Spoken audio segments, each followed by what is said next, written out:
Avant qu'il ne monte, je veux qu'on célèbre l'onction du patriarche, l'apôtre de la grâce, le docteur Jean Bosco Kindomba. Est-ce qu'on peut le célébrer?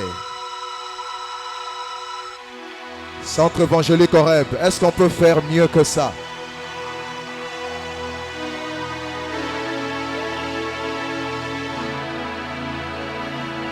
Alléluia. Alléluia. Alléluia.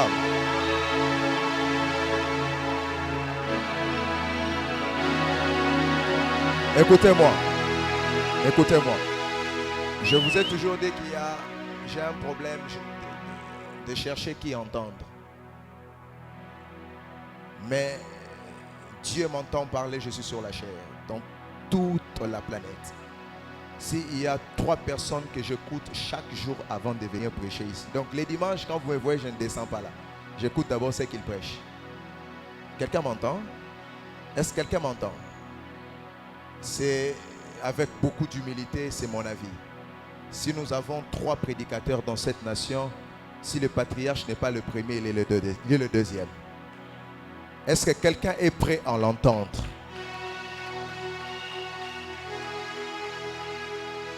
C'est le père spirituel de mon père spirituel. Donc il y a une onction ici patriarcale. Est-ce que je bénis quelqu'un? Je soif de l'entendre. Pendant que Papa Jean Bosco Kindomba, le patriarche, avance, on acclame pour le Seigneur. Alléluia. Seigneur, nous te rendons grâce en ce jour du 30 janvier de 2022, Seigneur. Lorsqu'autour de nous des gens meurent et que nous arrivons à ces jours, Seigneur, nous commençons à compter les jours et comprendre que chaque jour, c'est une grâce. Je suis ici au centre Horeb, Seigneur. Merci pour Lens, pour son épouse, pour toute l'église. Pour cette année qui commence, Seigneur. Manifeste ta grâce. Glorifie-toi. Au nom de Jésus. Amen. Vous pouvez vous asseoir, chers frères et sœurs.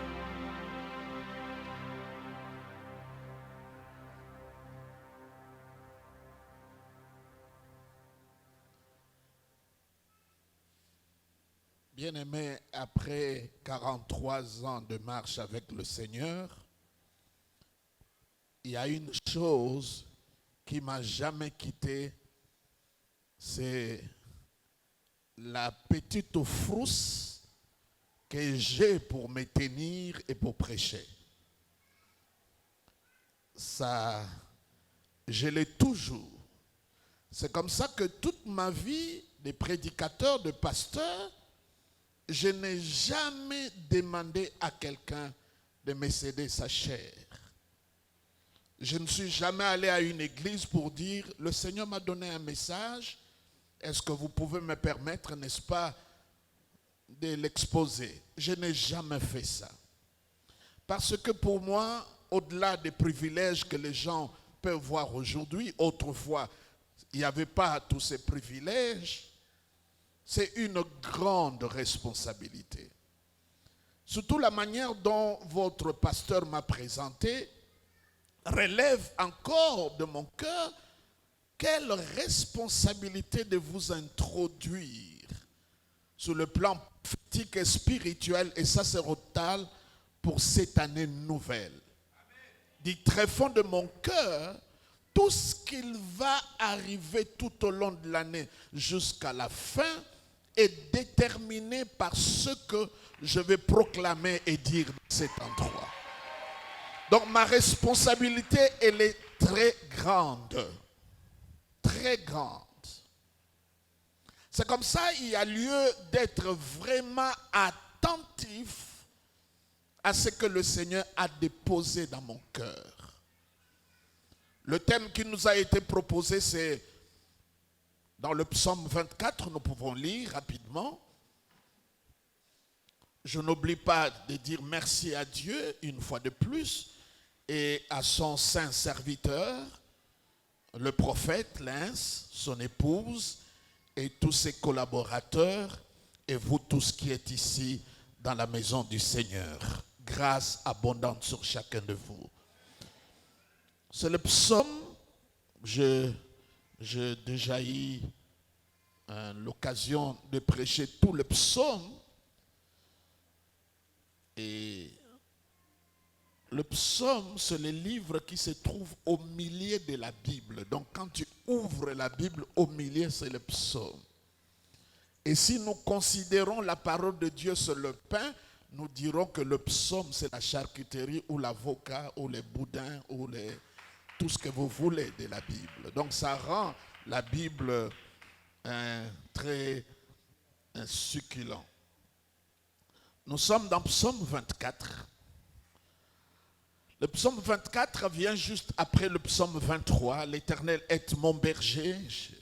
Et à la fin du psaume 23, il dit, une chose que je désire, c'est d'habiter dans la maison de l'Éternel. Et le psaume 23 est précédé du psaume 22 qui nous retrace les événements de la croix. Dans psaume 24, nous allons les lire tous ensemble. C'est un psaume qui ne se lit pas, mais nous devons les déclarer. C'est une déclaration, c'est une confession de foi. Et d'habitude, on l'utilisait lorsqu'il y a la fête de tabernacle. Allons-y tous ensemble à haute voix. Psaume de David. À l'Éternel, la terre est ce qui renferme. Pose la question à ton voisin, est-ce que tu es encore ici sur la terre? Pose-lui la question. Parce qu'il y a des gens qui sont pressés d'aller au ciel. Je ne sais pas qu'est-ce qui s'est passé, mais cet enseignement qui nous pousse d'aller au ciel rapidement, ce sont les colons qui ont apporté ça. Quand la colonisation est venue, pour prendre nos minéraux, ils ont voulu nous convaincre, ne vous occupez pas de la terre. Vous, c'est le ciel. Il dit, la terre, allons-y, la terre. Essaie un peu de piétiner si c'est la terre qui est sous tes pieds. Donc tu es la bonne personne. Allons-y à haute voix tous ensemble, la terre est ce qu'elle renferme. Le monde est ce qui l'habite. Verset 2. Car il a fondé sur les mers et affermi sur le fleuve. 3. Qui pourra monter à la montagne de l'Éternel, qui se lèvera jusqu'au lieu saint. Verset 4. Celui qui a de mains innocentes et le cœur pur, celui qui se livre pas son âme au mensonge et qui ne jure pas pour tromper. Verset 5. Il obtiendra la bénédiction de l'Éternel, la miséricorde de Dieu de son salut. Verset 6. Voilà les partages. Vous ne lisez pas tout, s'il vous plaît. Relisons cela. Dernièrement, dans mon église, c'était comme ça, les gens ne lisaient pas. Ce n'est pas une punition. Comme c'était le 4 janvier, je lui ai dit, venez à 8h, nous allons lire de 8h à 18h. Donc on est arrivé à l'église, les Bibles ouvertes, de 8h, on a commencé à lire, à lire, à lire, à lire, à lire, à lire, à lire. 9h, 10h, 12h, 13h, 14h. C'était intéressant. J'aimerais bien un jour, on est là au stade de martyrs, chacun avec sa Bible, 80 000 personnes, on commence à lire. Lire, lire, lire, lire. Alléluia. Alors je ne vais pas vous amener ça demain que nous nous retrouvons de 18h jusqu'à 23h pour la lecture. Reprenons. Nous sommes au verset 6. Allons-y. Qu'est-ce qu'il dit? Voilà le partage de la génération qu'il invoque, de ceux qui cherchent ta face, de Jacob. Qu'est-ce qu'il dit, verset 7? Regardez, après avoir présenté l'Éternel, créateur des cieux et de la terre, et tout ce qui renferme, c'est la présentation. Parce que c'est quelqu'un qu'on doit accueillir, qui doit entrer par les portes. Mais il ne peut pas entrer si tu l'ignores. Et quand il vient chez toi, pour des raisons protocolaires, on te demande d'avoir un cœur pur. Que tu sois éloigné du mensonge et de la tromperie. Quand tu finis de l'accueillir et toi tu t'identifies à lui, maintenant tu peux l'inviter pour entrer. Voyez, il y a la première partie, c'est la présentation de celui qui y est invité. Ce n'est pas n'importe qui, il a créé la terre et tout ce qu'il renferme. Donc il est tellement costaud que les portes par lesquelles il doit entrer doivent subir des modifications. Il y a des choses qui l'accompagnent. Il y a des bénédictions générationnelles qui l'accompagnent. Mais malheureusement, les portes sont très étroites. Dieu est prêt à faire des choses incommensurable, au-delà des chiffres et des mesures. Mais est-ce que nous serons prêts à accueillir tout ce que Dieu a préparé pour nous? C'est là maintenant le verset. Qu'est-ce qu'il dit? Oh, c'est pas comme ça dit. Paul, il faut le crier comme ça. Paul, quand vous êtes dans des réunions importantes et que vous êtes assis là, que le président doit entrer, ou le roi, comment on le présente? Qui a déjà participé dans ce genre de réunion? Vous êtes assis et le président est le dernier, parce que quand il rentre, personne d'autre ne pourra entrer. Maintenant, le service du protocole veut vous signaler que le président est en train de faire son entrée. Ils diront, le président de la République, Monsieur Félix Tshisekedi Tshilombo, dès qu'il dit ça, tout le monde se lève. Vous avez vu, il n'y a pas longtemps, il y a des conseillers qui se sont retrouvés dans des salles de draps parce que le président est entré, mais eux, ils étaient assis comme ça, les jambes croisées. Donc là, maintenant, le roi veut entrer. Il faut que quelqu'un crie, déclare ça. Et je crois que cette personne, c'est toi. Cette année nouvelle en janvier, c'est la porte de l'année. Il faut qu'il entre. Est-ce que vous comprenez? J'aime un passage de la Bible qui parle de Jéricho. Vous pouvez vous asseoir parce que ça vient déjà. Qui parle de Jéricho. Il dit, Jésus entra dans la ville, virgule, il traversa la ville. Pas seulement entrer, il va traverser toute l'année jusque du fond en comble. Est-ce que vous comprenez? Donc la présentation est faite. C'est Dieu qui prie. C'est Dieu que tu crois. N'aime pas n'importe quel Dieu. Il est créateur. Ce n'est pas un inventeur. Ce n'est pas un innovateur, mais c'est celui qui crée. Il crée à partir de rien. Et ce qu'il a créé, il est capable de l'affermir. Alléluia. Est-ce que vous comprenez, mes bien-aimés? Parfois, il nous arrive d'oublier ce que Dieu est pour nous. Le médecin t'a dit, cette maladie est grave. J'y crois. Le diagnostic est vrai. Tu le mets d'un côté de la balance et de l'autre côté de la balance. Si tu places Dieu, où aura l'inclinaison? C'est ce que le médecin a dit ou ce que Dieu a dit? Dieu est lourd. Le ciel des cieux ne peut pas le contenir.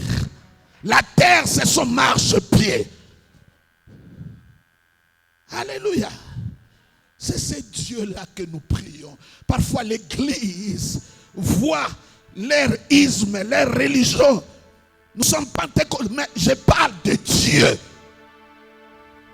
El Shaddai, Adonai. Il crée à partir de rien. Tout ce qui existe, les gens les inventent à partir des matières premières que Dieu a créées. Mais quand Dieu crée, là où il n'y a rien, par sa parole, il peut faire exister. Que cette année, Dieu fasse exister des choses dans ta vie. Si quelqu'un croit à cela, qui dise Amen. Je te parle de ce Dieu-là. Il n'est pas en retraite. Il continue à créer jusqu'aujourd'hui. Mais quand tu le connais, tu vas entrer en relation avec lui. Et quand tu entres en relation avec lui, il faut l'inviter. Il faut ouvrir la porte pour qu'il fasse son entrée. Est-ce que vous comprenez? Restez toujours assis, mais relisons le verset 7. Allons-y. Qu'est-ce qu'il dit? Non, il faut déclamer ça. Allons-y. Pas. Non, pas comme ça, pas comme ça. Ça commence à venir. Qu'est-ce qu'il faut dire? Porte. Voyez? Porte des cieux. Allons-y, qu'est-ce qu'il dit? Continuez. Hein? Les linteaux, nous pouvons les remplacer par la tête. Une porte a pour tête les linteaux. Est-ce que vous comprenez? La tête de la porte, c'est le linteau.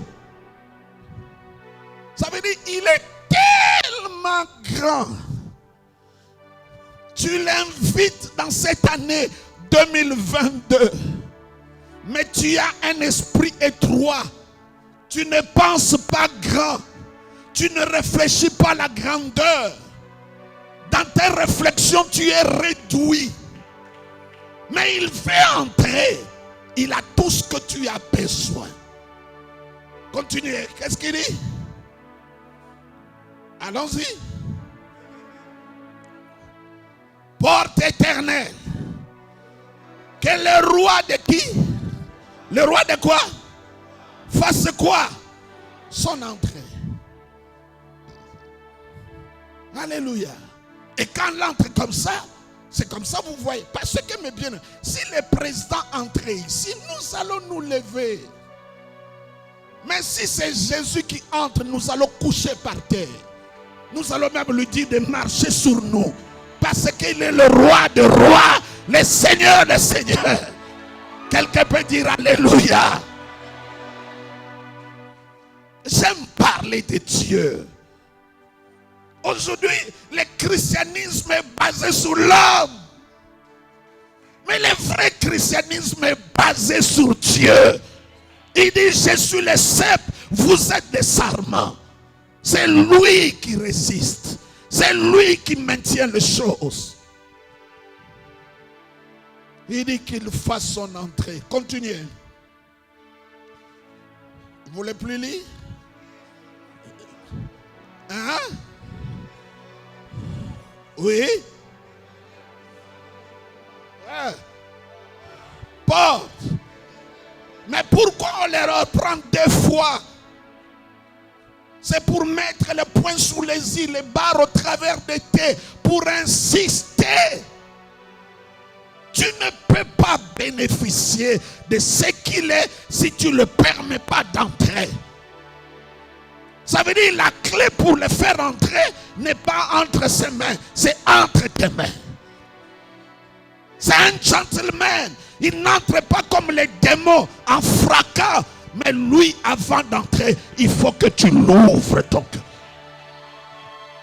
L'espace que tu vas lui donner, c'est là où il va régner et c'est là où il va te bénir. Quelqu'un peut dire alléluia. Reprenons ce verset-là. Qu'est-ce qu'il dit? Porte. Oui. Porte éternelle. Que le roi de gloire fasse quoi? Continuez. Qu'est-ce qu'il dit? Qui donc ce roi de gloire? L'éternel comment? Bien-aimés, vous êtes au salon. Les enfants mangent du popcorn, les télécommandes en désordre, tout est en bataille. Et là, quelqu'un frappe à la porte. On vient vous annoncer quelqu'un d'important. Bien-aimé, tu ne vas pas l'accueillir comme ça. Tu vas crier, ah, débarrassez, enlevez tout ça. Je vous ai toujours dit. Parce que vous voulez accueillir quelqu'un de grand. Mes amis, Dieu est grand. Dieu est tellement grand qu'il utilise des figures de style pour nous communiquer. C'est comme, mes bien-aimés, tu participes dans une réunion de fourmis et les fourmis se posent la question, qu'est-ce que l'homme? Que l'une d'entre elles commence à nous décrire ce que nous sommes. Mais c'est difficile pour eux. Dieu, on ne l'étudie pas, il doit se révéler. Dieu n'habite pas le ciel parce qu'avant que le ciel existe, lui, il était déjà Dieu.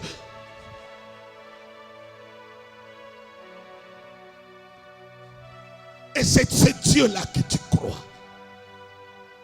La raison pour laquelle tu es là, c'est à cause de ce Dieu-là. Maintenant, mes bien-aimés,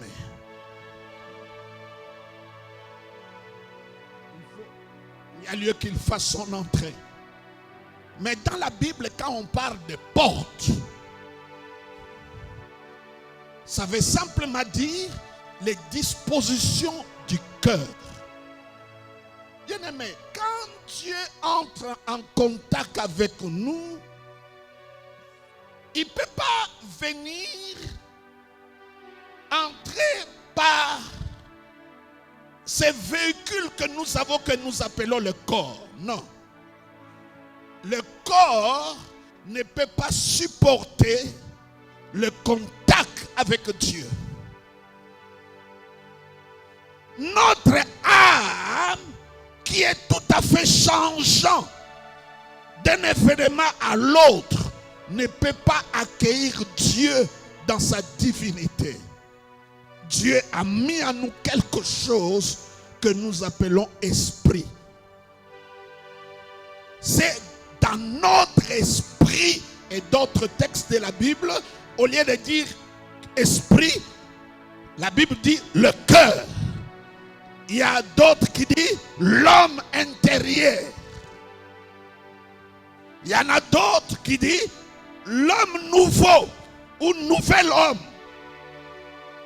Donc, mes bien-aimés dans le Seigneur, quand Dieu vient dans tous les domaines, que ce soit des bénédictions matérielles, financières, Dieu d'abord va vers ton cœur.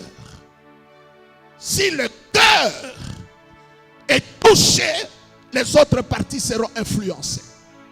Parce que je peux être influencé par les émotions, mais quand le vrai défi arrive, ça peut être balayé.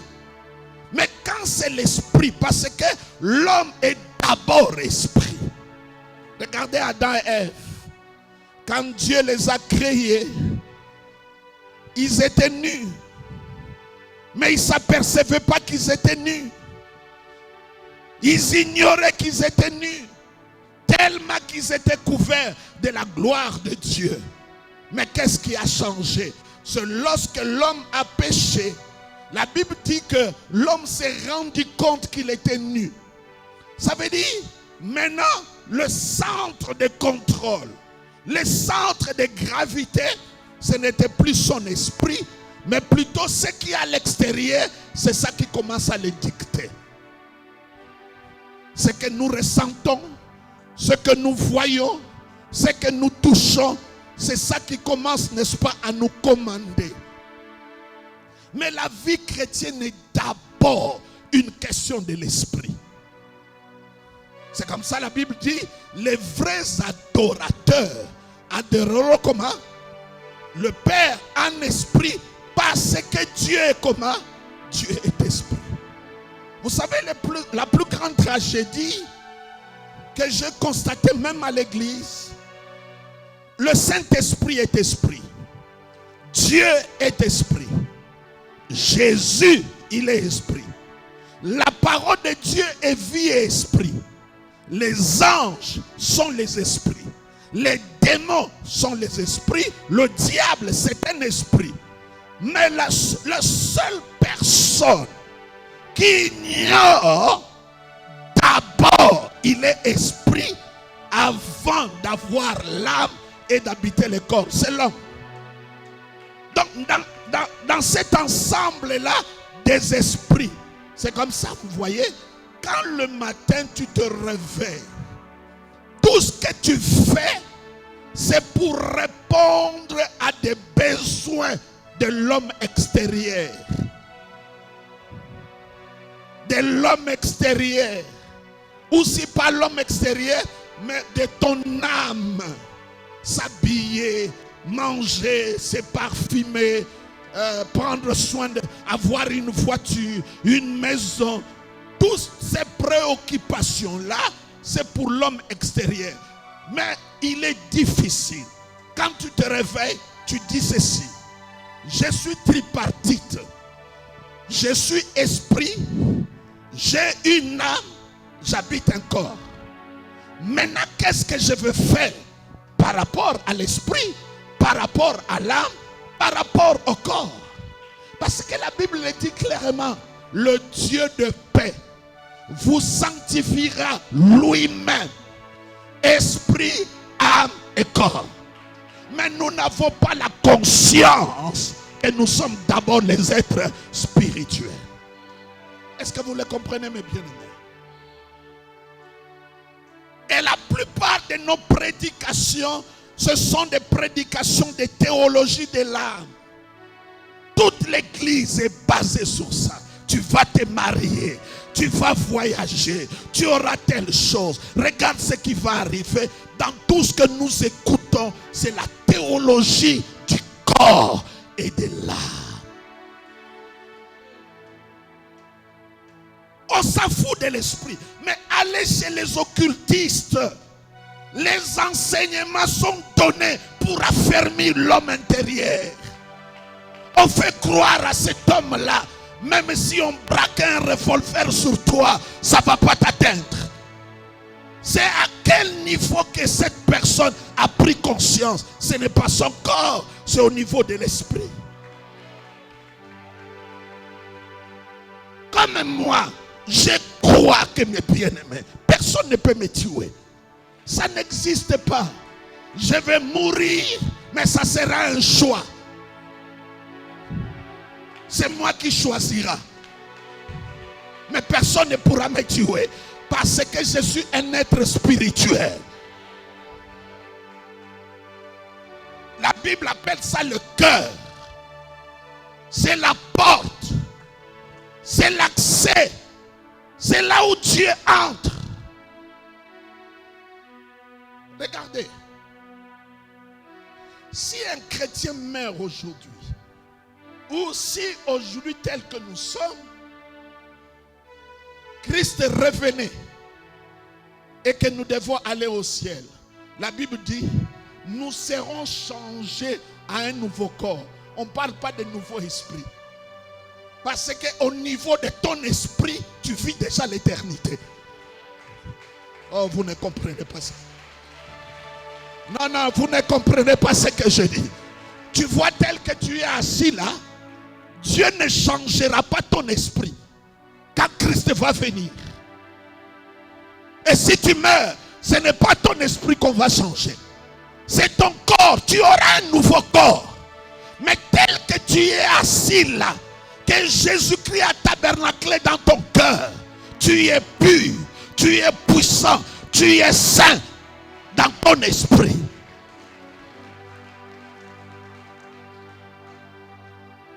Pasteur, tu permets que je dise quelque chose? Si c'est mauvais, mon fils, attendez que je parte et cherche quelqu'un d'autre pour venir rectifier. Je vous pose une question. La Bible dit ceci. Celui qui est né de Dieu ne pêche point. Qui est ici qui est né de Dieu? Première question. Deuxième question. Qui d'entre vous ici ne pêche point? Donc tu n'es pas né de Dieu.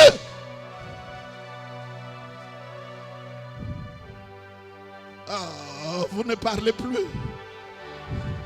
Je reprends ma petite question idiote. Qui est né de Dieu? Wow. Et qui ne pêche point. Vous savez, ces versets-là, tu ne peux pas le localiser sur ton corps et sur ton âme. Au niveau de l'esprit, il n'y a plus de péché.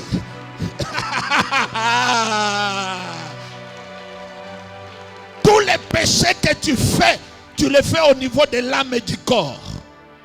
Parce que Christ habite dans ton cœur et quand il est entré, il a mis un sceau pour que quelque chose de l'extérieur n'entre pas.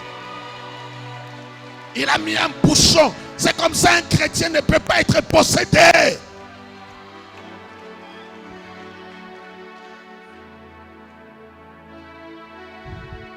C'est comme ça quand on te parle, on t'a envoûté.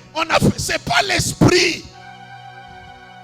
C'est comme ça Jésus a dit, ne craignez point. C'est lui qui a le pouvoir de détruire quoi? Le corps et l'âme, pas l'esprit.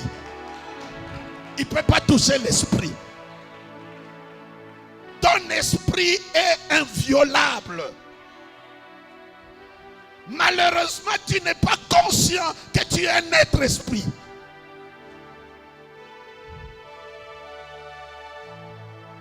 Pourquoi? Toutes les prédications que nous écoutons, c'est la théologie de l'âme, des émotions, des sentiments. Mais le vrai homme, le vrai toi, on n'en parle pas.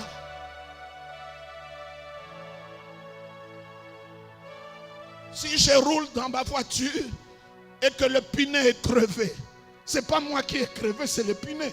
Le corps, ce n'est qu'un véhicule. Je peux sortir de la voiture pour réparer le pneu. Ça veut dire que mon esprit est capable de sortir pour guérir le corps qui est malade. Oh, vous ne comprenez pas ce que je dis.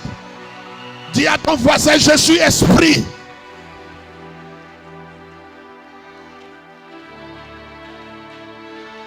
Aujourd'hui, quand les gens parlent de la spiritualité, ils veulent parler de cérémonialisme. La spiritualité, ce n'est pas les cérémonies. C'est une prise de conscience de ce que tu es réellement. Tu es un être esprit. Maman, ce n'est ni homme ni femme. À ce niveau-là, il n'y a pas de genre. Il n'y a pas de genre. C'est comme ça, vous voyez des gens comme apôtre Paul. Il est tellement spirituel. C'est lui qui choisit les jours qu'il doit partir. Il ne faut pas que tu meurs comme une mouche. quand tu es spirituel, quand tu es conscient que d'abord tu es esprit, mais bien aimé, tu vas maîtriser. C'est comme ça la Bible dit, vous qui devez être déjà de maître, tu auras la maîtrise. Les gens comme Joseph, les gens comme Daniel, ils n'avaient pas la Bible, ils n'avaient pas le Saint-Esprit comme nous, ils n'avaient pas la croix ni le sang. Même au milieu des occultistes, ils ont régné parce que la Bible dit qu'ils avaient des esprits supérieurs. Tu es un être spirituel. Il faut que le centre de contrôle et de gravité revienne dans ton cœur. Il ne faut pas les opinions des gens. Qu'est-ce que tu penses dans ton cœur? Qu'est-ce que la Bible dit? Garde ton cœur plus que toute autre chose. Quand on dit garder, ça veut dire il faut veiller sur les entrées et les sorties. Ne laissez pas n'importe quoi entrer. N'écoutez pas n'importe quel prédicateur ou n'importe quelle prédication. Écoutez les choses qui nourrissent ton esprit, qui élèvent ton esprit. Parce que c'est là la porte que Dieu va faire son entrée. Est-ce que vous comprenez? Alléluia. Le cœur, l'amour est souvent imagé par le cœur. Quand quelqu'un veut dire je t'aime, ça peut être je avec un cœur à côté. C'est le centre de la vie. Et dans le cœur, Dieu a mis trois choses importantes. Quand il a créé, mes bien-aimés, l'être humain, il a mis le cœur pour trois choses. Un, d'abord pour la croyance. Si tu crois dans ton cœur, tu confesses de ta bouche. Les hommes regardent à ce qui est de l'apparence, mais Dieu regarde quoi? Le cœur. Donc quand Dieu vient dans ta vie, ce qui l'intéresse d'abord, c'est les dispositions de ton esprit.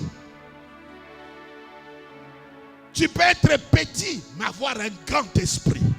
Tu peux être pauvre, mais avoir un grand esprit et les choses peuvent changer. Est-ce que vous les comprenez?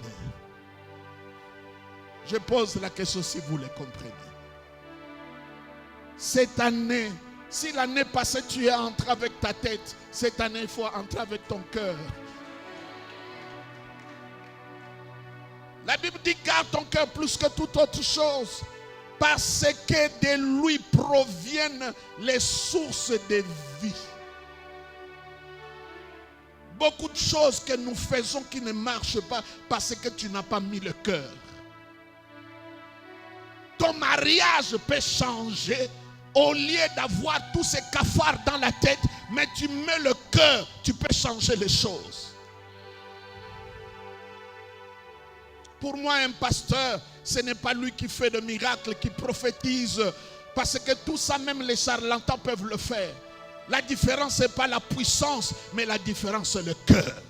Un serviteur de Dieu, un serviteur du diable. La différence n'est pas dans la puissance, ni dans la prédication, ni dans les prophéties. La différence est dans le cœur.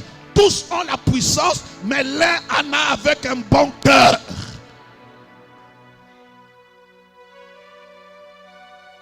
Mais à cause des déceptions, à cause des blessures, nos cœurs se sont rétrécis. Même quand Dieu vient te visiter pour de nouvelles choses, ton cœur est réduit à cause des événements passés.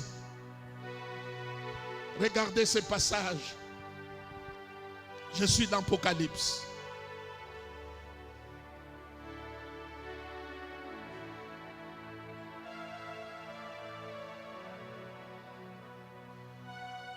Nous sommes dans l'église de Laodicée.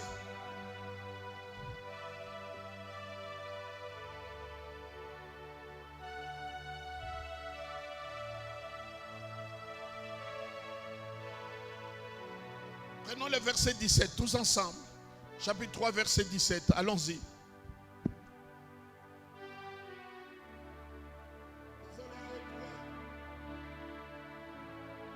J'ai dit Apocalypse chapitre 3. verset 17. Chapitre 3, verset 17. Allons-y. Parce que tu dis que tu es riche, c'est l'église de Laodicée. Deuxièmement,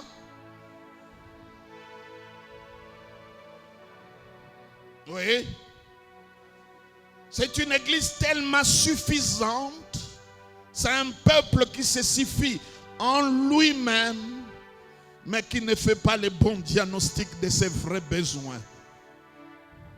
Allons-y. Misérable, pauvre, aveugle et nu. Verset 18. Je te conseille d'acheter quoi? De l'or éprouvé par le feu, afin que tu deviennes comment?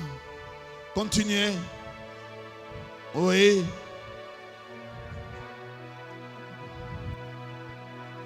Ah. Oui. Moi, je reprends et je châtie tout ce que j'aime.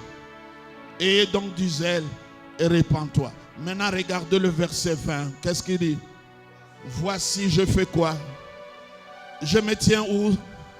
Je me tiens où? Je me tiens où? Le mois de janvier, c'est la porte de cette année. Je me tiens à la porte. Continuez la lecture. Je me tiens où c'est? À la porte. Continuez. Pardon? Et je frappe. Si quelqu'un, n'importe quelle personne, grand ou petit, riche ou pauvre, fonctionnaire, moniteur, enseignant, pasteur, n'importe qui, c'est pas sélectif, n'importe qui entend cette voix de celui qui se tient à la porte. Regardez mes bien-aimés, le problème de la porte est très sérieux. Caïn a tué Abel, avant de le tuer, Dieu l'a prévenu. Il dit le péché est à la porte. Je te demande de le dominer, sinon tu vas faire l'irréparable. Je parle de Dieu. Donc la question de la porte est tellement sérieuse, mes amis, que même Dieu n'a pas pu convaincre Caïn de changer d'avis. Il est resté impénitent. Mordicus, il a tenu à tuer son frère. Et il a accompli ça. Même quand Dieu lui a dit, ça se tient à ta porte, n'ouvre pas ça. Parce que aussi longtemps qu'il est encore à la porte, tu n'as pas encore péché. Donc la question de la porte, c'est comme ça, tu lis la Bible, Dieu dit, incirconcis du cœur. Vous qui avez le cœur dur. Donc Dieu est concerné à ce qui concerne notre cœur. Le problème des pharisiens, ce n'était pas leurs œuvres. En matière de l'extérieur des œuvres, c'était des gens extraordinaires. Mais c'est leur cœur qui a été foutu, les motivations. Dans tout ce qu'ils étaient en train de faire, le péché n'était pas dans ce qu'ils faisaient. Ils gênaient beaucoup, ils priaient beaucoup, mais les motivations n'étaient pas pures. C'est le cœur. Il y a un verset qui me touche toujours, prophète. La Bible dit, même si je donne tout ce que j'ai aux pauvres, mais je manque l'amour. C'est comme une contradiction. Quelqu'un qui a tout ce qu'il a, il donne aux pauvres et il est possible de le faire sans amour. Oui. Le cœur n'y est pas dans ce qu'il fait. Les raisons, les mobiles qui le poussent à le faire n'honorent pas Dieu. Mais de l'extérieur, ce qu'il fait, les gens sont contents. Il va même plus loin. Même si je me faisais brûler à cause de toi, mais si je manque l'amour, c'est très fort. Si j'ai le mystère, si je prophétise, si je fais ça, mais si mon cœur, parce que l'amour c'est le cœur, mais si mon cœur n'y est pas là-dedans. Et cette église, il dit, je me tiens à la porte. Alors j'ai écouté beaucoup de prédicateurs dire que ce verset, ça veut dire que Jésus-Christ est en dehors de l'église. Non, non, il faut replacer les choses dans leur contexte historique. Laodicée, c'est une ville. Quand vous allez en Turquie aujourd'hui, vous allez voir la ville de Laodicée. Qu'est-ce qui s'est passé? L'Empire romain dominait toute cette partie. Et il y avait l'édit du roi qui disait, chaque ville, chaque maison devait avoir ses portes ouvertes. Ouvertes pourquoi? Parce que les soldats ou les militaires romains qui passaient d'une ville à l'autre pour la conquête, s'ils ont besoin de manger, s'ils ont besoin de reposer, qu'ils trouvent déjà les maisons comment? Ouvertes. Que tout ce qui est dans cette ville-là leur soit disponible. Mais la seule ville, à cause de sa position, parce qu'il dit, parce que tu te dis tu es riche. La ville de Laodicée, économiquement parlant, même sous le plan de l'armée, c'était une ville riche. Et cette ville-là, la seule, quand l'évangile est venu, a fermé la porte. La raison de fermer la porte, pourquoi? Parce qu'il croyait que celui qui vient maintenant n'est pas différent comme l'Empire romain. Vous voyez? Parce qu'eux sont des envahisseurs. Eux sont des despotes. Eux sont des dominateurs.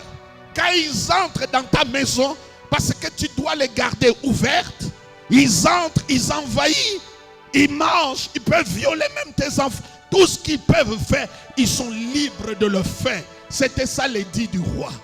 Laodicée a dit pas question. Nous sommes riches, nous sommes forts, nous ne pouvons pas accepter ça. Pouf, ils ont fermé la porte. Maintenant, quand l'évangile arrive, cette ville a barricadé le cœur. Et le Seigneur se tient dehors. Il dit, je me tiens. Lisons le passage, qu'est-ce qu'il dit? Je fais quoi? Je ne suis pas comme eux. Moi, je ne suis pas un envahisseur pour venir prendre qui est chez toi. C'est moi qui ai tout ce que tu as besoin. Je ne sais pas si vous comprenez. Tout ce que tu as vécu en termes de déception, de déboire, qui a causé de l'amertume dans ton cœur. Aujourd'hui, ton caractère a eu tellement de coups. Les avortements, les grossesses, les divorces, les gens qui tournent Kazakh de jour au lendemain, a fait que ton cœur est fermé. Mais mes bien-aimés, le roi de gloire n'est pas comme eux. N'est pas comme ton ex-fiancé. N'est pas comme le père de tes enfants. N'est pas comme le pasteur d'où tu viens. Lui, il est différent.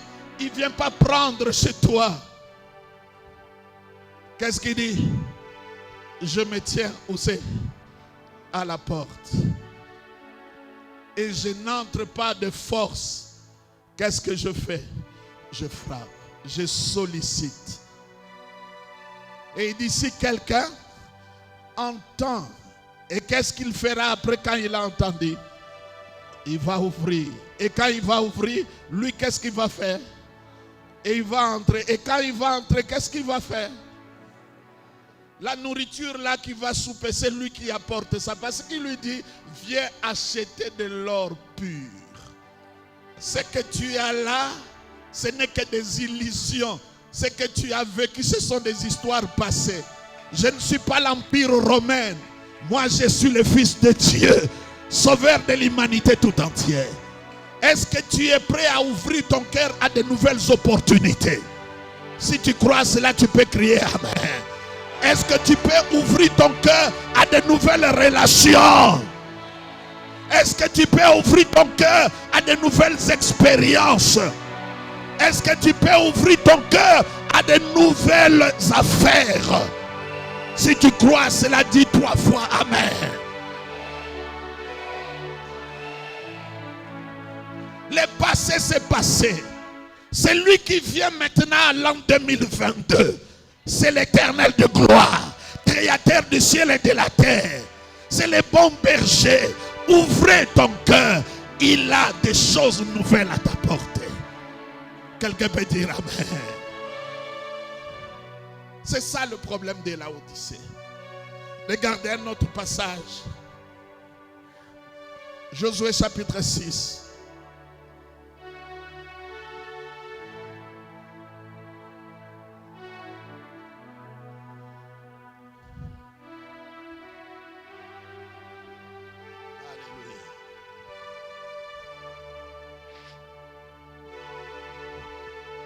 Trouvé? Oui.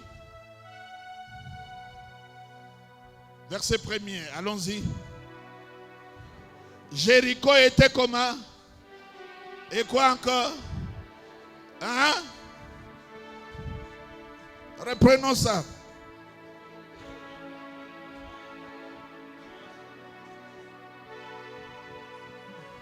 Ça veut dire Jéricho était fermé à cause des enfants d'Israël. Ça veut dire quand ils ont appris la venue des enfants d'Israël, c'est là qu'ils ont fermé Jéricho. Avant, Jéricho était ouvert. Il y avait des entrées et des sorties.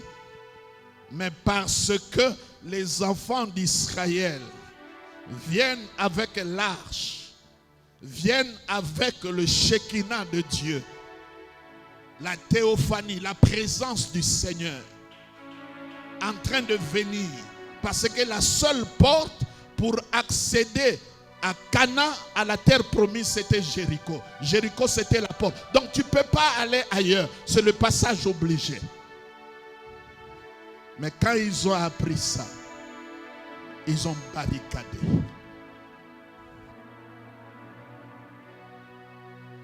Est-ce que vous comprenez?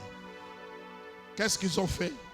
Ils ont fermé émertement la porte pour que la présence de Dieu n'y entre pas, pour que Dieu n'accède pas. C'est comme ça que vous verrez que quand ils ont fait le tour de Jéricho, ce sont des sacrificateurs qui ont porté l'arche de l'Éternel. Ça veut dire ce qui a fait écrouler le mur, ce n'est pas le tour que les enfants d'Israël ont fait. Non. C'était l'arche de l'Éternel. Mais comme l'arche était transportable, c'est comme ça que les sacrificateurs l'ont transporté durant 7 jours. Mais si l'arche pouvait se déplacer soi-même, c'est l'arche qui allait faire ce tour-là pour faire écrouler le miracle. Donc la clé de tout, c'était l'arche. Mais eux, ils ont barricadé. Ils ont fermé. Bien-aimé, c'est une chose horrible de fermer son cœur. Je sais que tu as souffert. Je sais que ce qu'ils t'ont fait est mauvais. Ça t'a blessé. La plaie est béante. Tu as des douleurs atroces au-dedans de toi. Mais le plus beau cadeau que tu peux te donner, ouvre ton cœur à de nouvelles expériences. Il n'est pas comme ceux qui l'ont précédé. Jésus-Christ a dit, ceux qui sont venus avant moi sont des voleurs. Il ne vient pas te dépouiller. Il ne vient pas pour prendre. C'est lui qui a l'or pur. Éprouvé. Ce que tu cherches qui te rendra heureux ou heureuse, c'est lui qui le possède. Il te demande seulement une chose, ouvre la porte.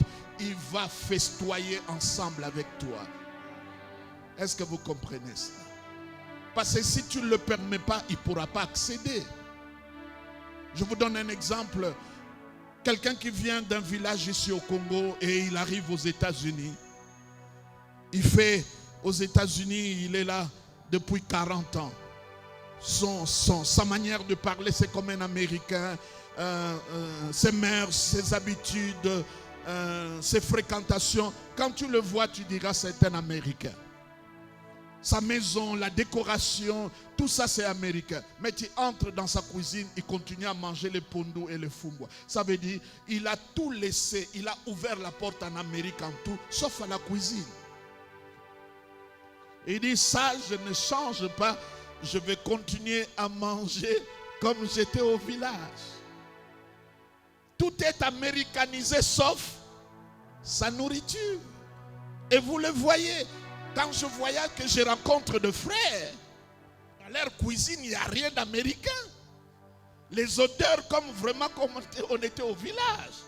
Et ils en cherchent le pondou. C'est comme ici à l'Équateur, en Mbandaka. Si tu apportes à quelqu'un de Mbandaka le Thomson, il est heureux. Entre-temps, il y a des poissons au fleuve. Donc, mes bien-aimés,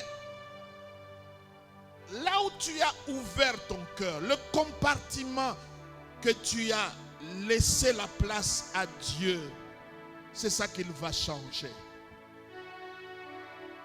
Dieu ne le fera pas de force. Il frappe si tu peux ouvrir. Alléluia. Est-ce que vous comprenez? Le roi de gloire fasse son entrée. Porte d'éternel, levez vos linteaux. Élargissez votre compréhension des choses, votre entendement spirituel, votre manière de voir. Parce que quand tu lis Josué chapitre 6, relisons-les encore, s'il vous plaît. Relisons-les. Qu'est-ce qu'il dit? Jéricho était comment? Et barricadé, continuez. Devant les enfants d'Israël. Même ici, comme Congolais, il y a des domaines, mes bien-aimés. Ce sont les Libanais, ce sont les Indiens, ce sont les Nigérians. Et quand vous voulez même faire la même chose comme eux, bien-aimés, ils ont déjà les contrats d'exclusivité. Là où vous devez importer. Et nous sommes mis en dehors de ces affaires-là. Des gens qui sont à l'intérieur ne sortent pas pour vous apporter l'information. Et quand tu veux accéder, toi aussi on te bloque, on ne veut pas que tu entres. Il y a plusieurs domaines comme ça dans les affaires. Beaucoup de domaines. Ceux qui sont à l'intérieur ne sortent pas pour te dire, voici comment tu peux procéder. Et ceux qui sont à l'extérieur ne peuvent pas accéder. Mais cette année 2022, ces portes-là vont s'ouvrir. Et je dis, tu vas accéder à ces choses-là. À ces postes-là, tu vas y arriver à ça. Si tu crois cela, tu peux dire Amen. Mais regardez mes bien-aimés, le verset qui vient après. Qu'est-ce que Dieu dit à Josué? Non, arrêtez là. Quel est le verbe qu'il utilise? Vois. Change ta vision. Change tes perspectives. Change ta perception des choses. Jéricho est fermé, barricadé. La première des choses que Dieu dit à Josué, vois. Tout dépend de la manière dont tu perçois les choses.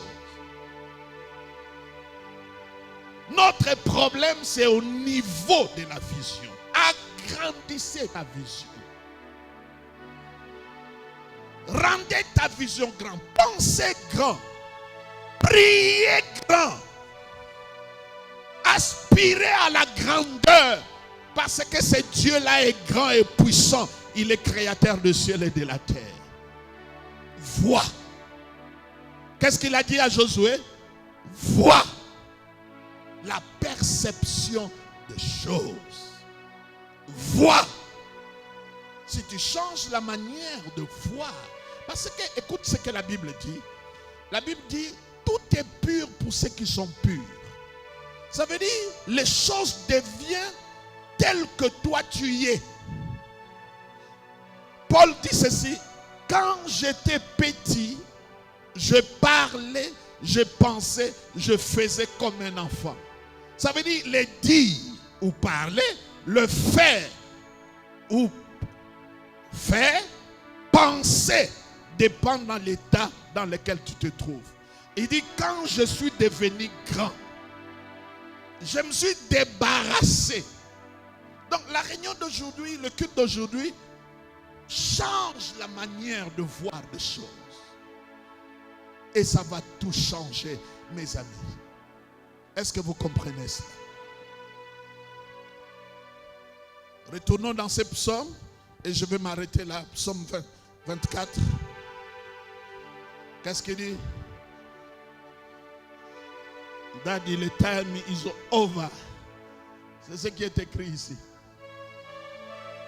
Psaume 24, allons-y, je vais terminer.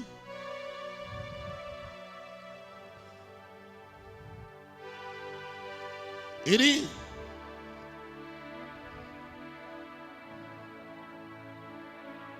porte éternelle, élevez vos linteaux, élevez vos portes, que le roi de gloire fasse son entrée. Le roi ici, on peut le prendre dans deux sens, le créateur, mais à la fin on dit, il est fort dans le combat. Qu'est-ce qui se passe, prophète? C'est un roi qui était à l'intérieur de la ville ou de la maison. Il est sorti. Et en sortant, il a combattu les ennemis. Et de cette guerre, il est revenu avec des butins. La porte par laquelle il est sorti pour y entrer devient petite. Est-ce que vous comprenez? Tango abimaki porte wana ezalaki nango bialeki. Mais tango akeko bunda alongi tellement bateau azwi biloko na bango nyonso siko tango azozonga na mapamboli wana porto abimelaki ekomi moke. Est-ce que vous comprenez? Tout ce que tu as vécu depuis que tu es né est rien par rapport à ce que tu vas vivre cette année. Ça veut dire, il faut élever ton linteau, élever ton esprit, élever ta compréhension, élever ton engagement, élever ta consécration. Parce que ce qui va arriver maintenant, tu ne peux pas imaginer ce qu'il va faire dans cette église et dans la vie de chacun. Que Dieu bénisse sa parole.